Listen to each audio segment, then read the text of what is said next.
اب نوٹ کر لیجئے، یہ کتابیں اگر آپ پڑھنا چاہیں تو کتاب الملاحم میں پڑھیے. بدترین عذاب عربوں پر آیا کھڑا ہے، سروں پر تنا ہوا ہے، بدترین.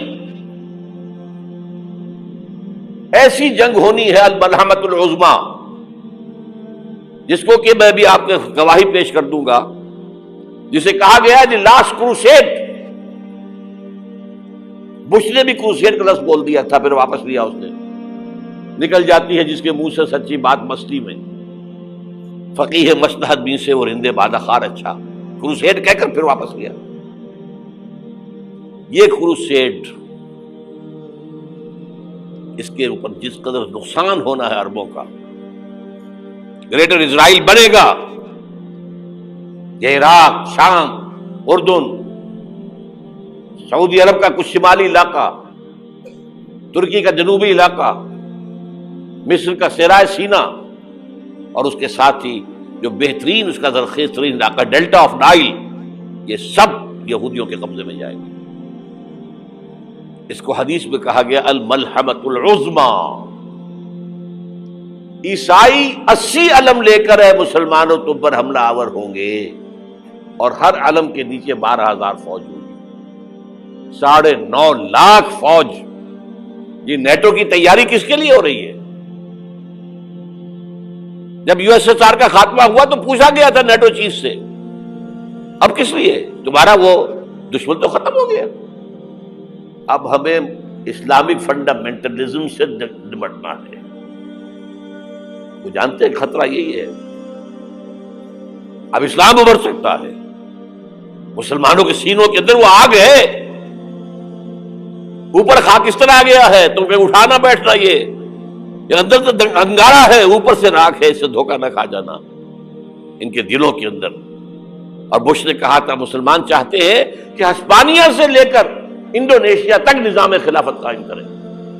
اور میں حیران ہوا تھا کہ اس کمبخت کو ہسپانیہ کا خیال کیسے آ گیا. ہمیں تو کبھی آتا ہی نہیں، اب ہم تو بھول گئے. وہ تو 500 برس پرانی بات ہے، جبکہ وہاں سے ہمیں نکال دیا گیا تھا. اگرچہ اقبال نے کہا تھا ہے ارض فلسطین پہ یہودی کا اگر حق، ہسپانیہ پر حق نہیں کیوں اہل عرب کا. ہسپانیہ میں تو 800 سال حکومت کی مسلمانوں نے، اور ابھی 500 برس ہی گزرے ہیں نا. یہودی تو ارض مقدس سے 2000 سال نکالے گئے. انہیں لا کے آباد کیا گیا، عربوں کے سینے میں خنجر بھونک دیا گیا. وہ چھوٹا سا ملک جو چاہتا کرتا، کوئی پوچھنے والا نہیں. امریکہ جیسے اپنے بیٹے کی حفاظت کرے ویسے کرتا ہے اس کی. اور حضور نے فرمایا ہے وہ جنگ جب ہوگی تو ایک باپ کے اگر 100 بیٹے ہوں گے تو 99 ختم ہو جائیں گے، ایک بچے گا. یہ حدیث ہے، حدیث ہے صحیح. اور آپ نے فرمایا ویل للعرب من شر قد اقترب. عربوں کے لیے ہلاکت ہے، عربوں کے لیے بربادی ہے اس شر سے جو قریب آ چکی ہے.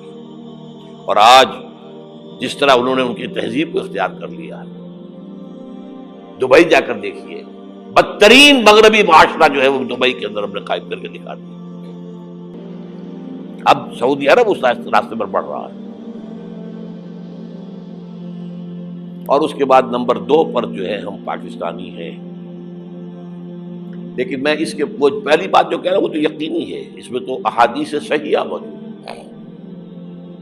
اگرچہ اس کے بعد پانسا پلٹے گا، پھر حضرت مہدی کا ظہور ہوگا، حضرت عیسیٰ کا نزول ہوگا، اور وہ گریٹر اسرائیل گریٹر گریو یارڈ بنے گا یہودیوں کا. ایک ایک یہودی قتل ہوگا اور دفن ہوگا.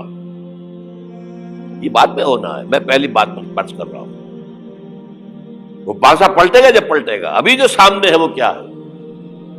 جس ملحمۃ العظمیٰ کہا حضور نے، جسے آرمگیڈون کہتے ہیں عیسائی. آرمگیڈون کی اگر کہیں جا کر آپ دیکھیں گے، آپ ڈکشنری میں مانی تو کیا لکھا ہے؟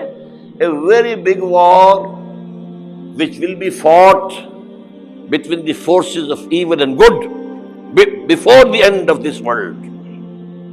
اس دنیا کے خاتمے سے پہلے خیر اور شر کی قوتوں کے درمیان بہت بڑی جنگ ہوگی.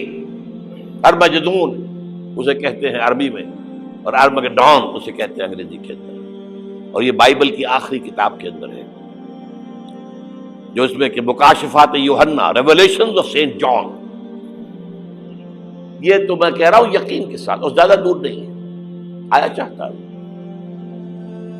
اس لیے کہ یہودیوں کا اور عیسائی جو کنزرویٹوز ہیں، نیو کنزرویٹوز، ان کا 5 نکاتی ایجنڈا ہے متفق علیہ، جس کے تحت کہ یہ جنگ صلیبی شروع کی گئی ہے. تو سن لیجئے آپ. آرمیگیڈون نمبر 1، گریٹر اسرائیل قائم ہو جانا اس کے نتیجے میں نمبر 2، مسجد اقصی اور قبۃ الصخرہ کو گرانا نمبر 3، وہاں 3rd ٹیمپل، وہ مسجد جو حضرت سلیمان نے بنائی تھی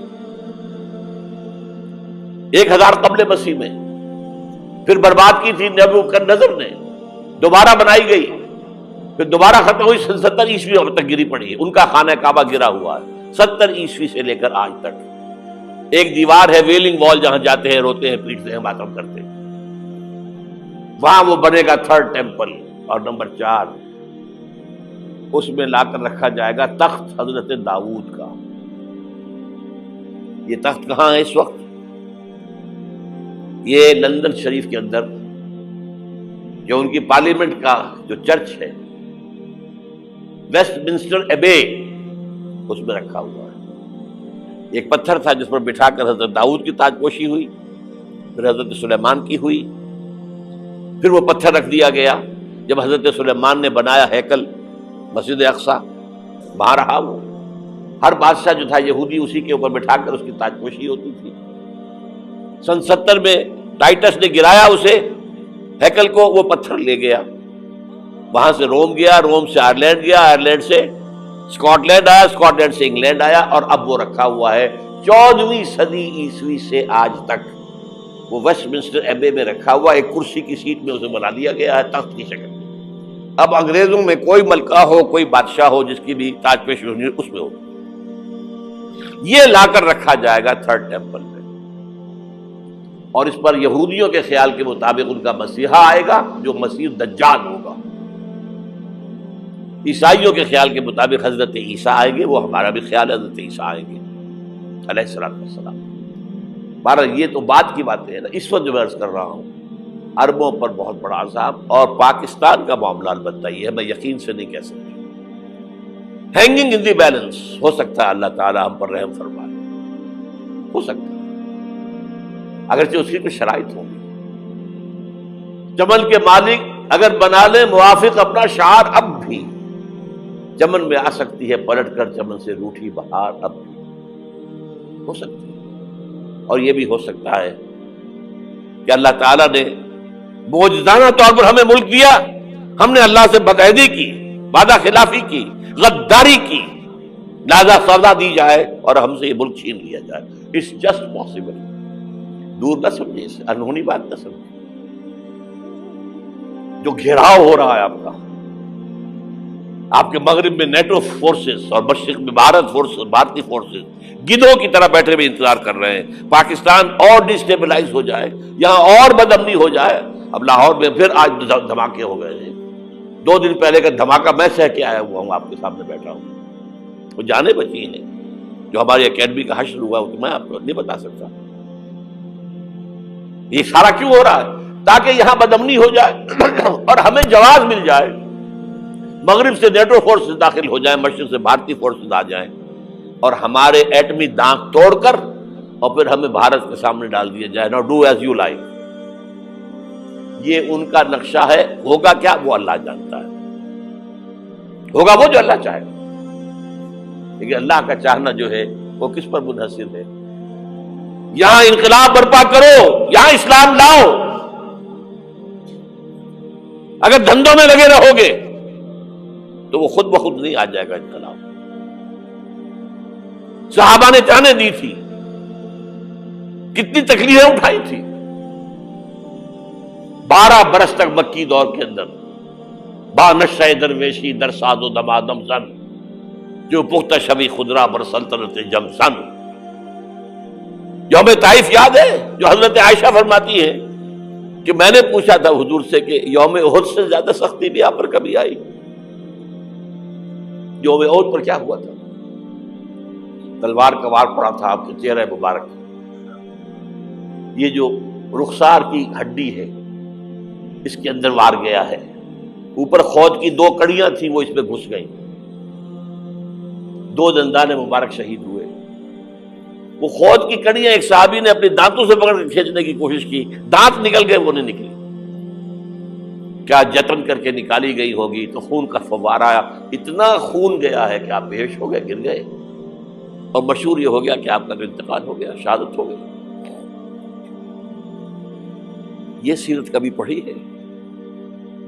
حضرت عائشہ کے ہوش کا تو یہی دور تھا نا، یوم طائف میں جو آپ کی کیا تھی، بچی تھی، انہیں کیا پتا کیا ہو رہا ہے حضور کے ساتھ۔